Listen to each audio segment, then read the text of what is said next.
Students, जैसा कि previous class में हमने सममित आव्यूह यानी कि सिमेट्रिक मैट्रिक्स के बारे में पढ़ा था, तो आज हम लोग पढ़ेंगे विषम सममित आव्यूह यानी कि सिमेट्रिक मैट्रिक्स क्या होती है।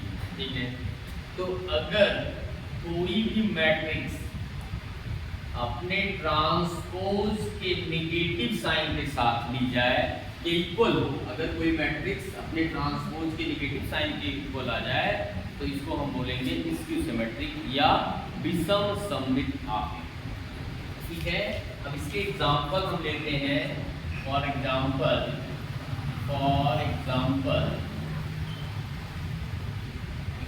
में हम लें तो मान लीजिए हमारा एक आव्यूह है 3x3 ऑर्डर का।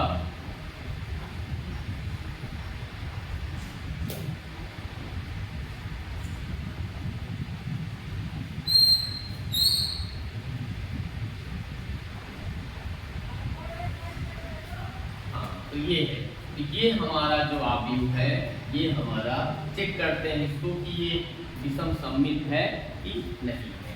तो हम a डैश निकालते हैं।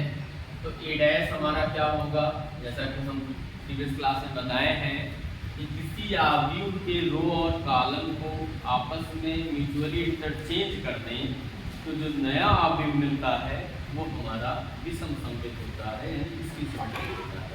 तो यहाँ हम मान लीजिए C1 को R1 बना देते हैं। तो C1 हमारा क्या है, 0 माइनस a माइनस b।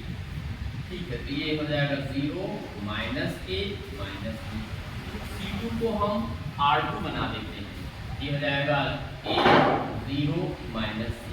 और C3 को हम R3 बना देते हैं, ये हमारा हो जाएगा b c 0। ठीक है बच्चों, अब हम ये हमारा 3x3 ऑर्डर की मैट्रिक्स है, ये भी 3x3 ऑर्डर की मैट्रिक्स है। अब हम नेगेटिव साइन अगर हम कॉमन लें यानी कि माइनस a डैश निकालें तो माइनस a डैश की वैल्यू क्या होगी, अंदर से माइनस को कॉमन ले लें।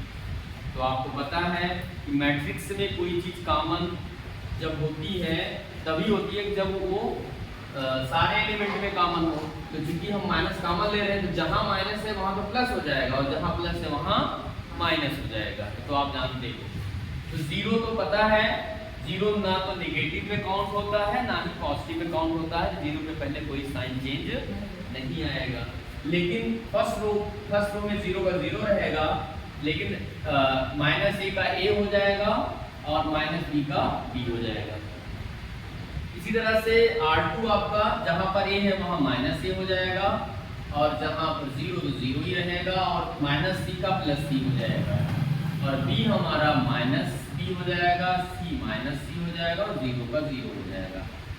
अब स्टूडेंट्स अगर हम कंपेयर करें तो ये हमारा माइनस a डैश किसके बराबर है आपका, सॉरी यहाँ पे थोड़ा सा यहाँ अगर हम माइनस कॉमन लेते हैं, इधर माइनस नहीं लेते हैं, इधर माइनस नहीं, अंदर से हम माइनस कॉमन लेते हैं। तो अंदर से माइनस कॉमन लेंगे तो ये हमारा सी बनेगा। अब यहाँ माइनस के साथ अगर ये वाली मैट्रिक्स के अंदर की वैल्यू देखें तो यही तो हमारी ए है। मैट्रिक्स के अंदर की वैल्यू अगर देखें तो यही तो हमारा ए है। तो यहाँ पर ये हमारा क्या हो गया, यानी कि a dash equal to minus a, या इसी को आप लिख सकते हो कि a equal to minus a dash, यानी कि क्या हो गया, ये हमारा इसकी सिमेट्रिक मैट्रिक्स प्रूव हो गया। तो इस तरह से हम लोग विषम सममित आव्यूह क्या होता है समझे। अब हम लोग ये जानेंगे कि कैसे हम, जैसे हमने सममित आव्यूह के एग्जांपल देने की ट्रिक बताई थी, उसी तरह से विषम सममित आव्यूह को लेने के लिए हम कैसी ट्रिक यूज करते हैं जिससे कि आप स्वतः ले सकते हो। तो आप मान लीजिए कोई B1 आपका कोई दूसरा विषम सममित आव्यूह, इसको हम कैसे बनाएंगे।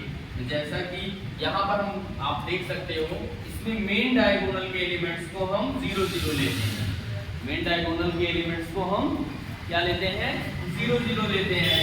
और उसके बाद अपर ट्रायंगुलर एलिमेंट और लोअर ट्रायंगुलर एलिमेंट, जैसा कि सममित वाले बताए थे, अगर आप लोगों ने ध्यान दिया हो तो वहाँ तो हम दोनों को सेम रखते थे। यहाँ हम क्या करेंगे, यहाँ हम वैल्यू तो सेम रखेंगे लेकिन साइन उनका अपोजिट कर देंगे। अगर अपर सममित में हम नेगेटिव साइन ले रहे हैं तो लोअर वाले में हम उसको पॉजिटिव के साथ रखेंगे, या अगर लोअर को माइनस ले रहे हैं तो अपर वाले को हम प्लस के साथ रखेंगे। तो हम मान लेते हैं यहाँ पर E एफ जी, हम मान ले रहे हैं 3 एलिमेंट है, तो कुछ भी ले सकते हो आप, अल्फा न्यूमेरिक में कुछ भी ले सकते हो। तो यहाँ पर E का करेस्पॉन्डिंग माइनस E लिया जाएगा, F का करेस्पॉन्डिंग माइनस F लिया जाएगा, G का करेस्पॉन्डिंग माइनस C लिया जाएगा। तो इस तरह से ये जो मैट्रिक्स हमारी बनी, ये हमारी क्या है, हमारे इसकी सिमेट्रिक का एग्जांपल है। जैसा कि अगर आप उसका ट्रांसपोज करके माइनस साइन कॉमन ले लेंगे, ये P के बराबर हो जाएगा। तो इस तरह से आप स्वतः अगर आपको एग्जांपल देना हो तो बड़े आराम से आप इसको सिमेट्रिक का एग्जांपल दे सकते हैं। मेन डायगोनल को 0 ले लीजिए, फिर अपर ट्रायंगुलर एलिमेंट्स को जो भी लेंगे, लोअर ट्रायंगुलर एलिमेंट्स को वही वैल्यू वही रहेगी, केवल साइन बदल देंगे, ये ध्यान देना है। तो इस तरह से उम्मीद करते हैं आप लोग इसको समझ